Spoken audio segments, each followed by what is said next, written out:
À travers ce petit film, on va vous présenter la réglementation qui encadre la maladie du chancre coloré, ainsi que les différentes pièces à fournir au fur et à mesure de l'avancement du chantier, qui va de la détection de la maladie sur site jusqu'à l'élimination des arbres. Donc il faut d'abord savoir que la maladie du chancre coloré est réglementée par un règlement d'exécution européen. Donc dès la suspicion d'un cas de chancre coloré, ce document, c'est notre Bible, si on peut dire. Donc on s'appuie là-dessus pour mettre en place la lutte contre ce pathogène. Ce texte réglementaire européen fixe les mesures à prendre pour lutter contre la maladie du chancre coloré. Pour la France, il y a un arrêté ministériel du 31 janvier 2025 qui fixe les modalités de lutte sur l'ensemble du territoire national et les mesures à mettre en œuvre pour l'élimination des foyers. Alors ça démarre de la détection jusqu'au recyclage du bois en fin de parcours.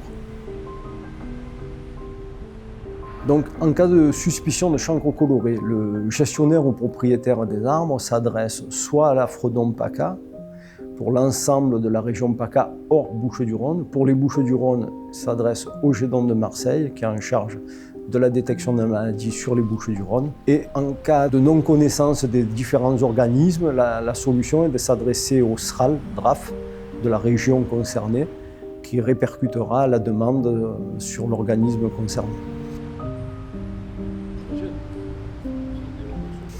Donc dès qu'il y a une suspicion de chancre coloré, donc on va se rendre sur place et on va faire un prélèvement pour confirmer que ce soit du chancre ou pas. Donc il y a une fiche de demande d'analyse qui est à remplir. Et ensuite l'échantillon est déposé le jour même au laboratoire qui se situe à Marseille, au Technopole de Château-Gombert. C'est le laboratoire du LDA 13, laboratoire départemental d'analyse des Bouches-du-Rhône. Donc une fois que c'est réceptionné, le laboratoire peut mettre les échantillons quelques jours en chambre froide avant de procéder aux analyses. Et on a généralement une réponse sous 8 à 10 jours, sous forme d'une fiche de rapport d'analyse. À réception des analyses adressées par le laboratoire, nous établissons avec la Fredon un rapport de visite, qui est le document qui va permettre aux particuliers ou aux gestionnaires des arbres d'avoir les numéros de foyer et d'avoir le plan de situation des arbres à abattre sur son territoire ou sa parcelle. Alors, les arbres rouges, c'est les arbres reconnus contaminés. Les arbres oranges, c'est les arbres qui sont situés dans les 35 mètres alentours. Et les arbres verts sont les arbres sains. Les arbres oranges, ce sont les arbres qui sont conseillés à l'abattage pour faire une barrière pour limiter la propagation de la maladie sur l'alignement. Une fois ce document établi, un double du document est envoyé au SRAL. Donc le SRAL, c'est le Service régional de l'alimentation, qui est un service de la Direction régionale de l'alimentation, l'agriculture et la forêt, qui dépend du ministère de l'Agriculture. Voilà. Et à partir de ce document de travail, le SRAL va établir la demande de notification d'abattage, qui est ce document-là, et qui est un papier officiel demandant aux propriétaires des arbres ou aux gestionnaires de procéder à l'abattage dans les mesures réglementaires. Donc une fois la notification d'abattage adressée aux propriétaires ou aux gestionnaires des arbres par le SRAL, il va falloir avoir une déclaration faite par l'entreprise qui aura eu le marché, une déclaration d'intention de travaux. Donc l'entreprise devra déclarer les numéros de ses véhicules qui vont transporter le bois contaminé et les dates d'intervention. Si pour une raison quelconque la date d'intervention doit être décalée par rapport à la date initiale, notamment s'il y a trop de vent ou s'il pleut, il faudra refaire une nouvelle demande en spécifiant la date vraiment prévue du chantier. Donc il arrive quelquefois que les gestionnaires nous demandent de procéder au contrôle des chantiers, voir si toutes les mesures phytosanitaires sont respectées. Donc on se déplace dans ce cas-là sur site, on contrôle l'entreprise, vérifier si les camions sont bien bâchés, si la désinfection est bien réalisée, si les copeaux sur la chaussée sont bien ramassés. Voilà.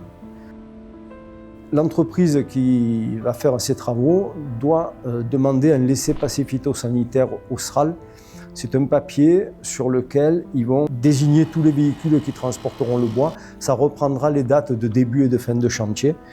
Et c'est un papier réglementaire qui permet, en cas de contrôle par les forces de l'ordre, à l'entreprise de ne pas recevoir de procès-verbal pour transport de bois contaminé. Lors d'un contrôle, si l'entreprise n'a pas fait sa déclaration, le gestionnaire ou le propriétaire des arbres peut demander l'arrêt immédiat du chantier.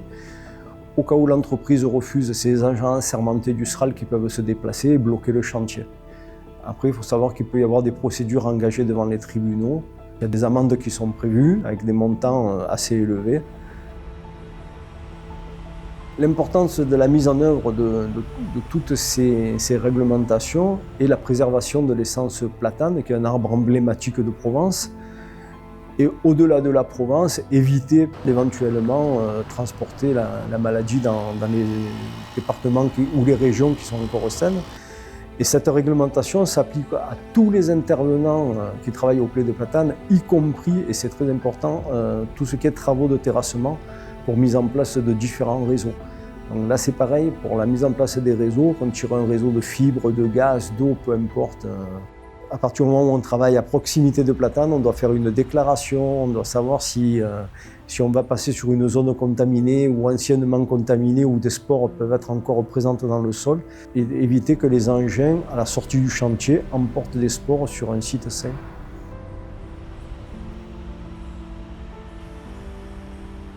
Donc on espère que cette présentation vous aura permis de comprendre l'importance des différentes phases et l'aspect réglementaire de cette lutte prophylactique.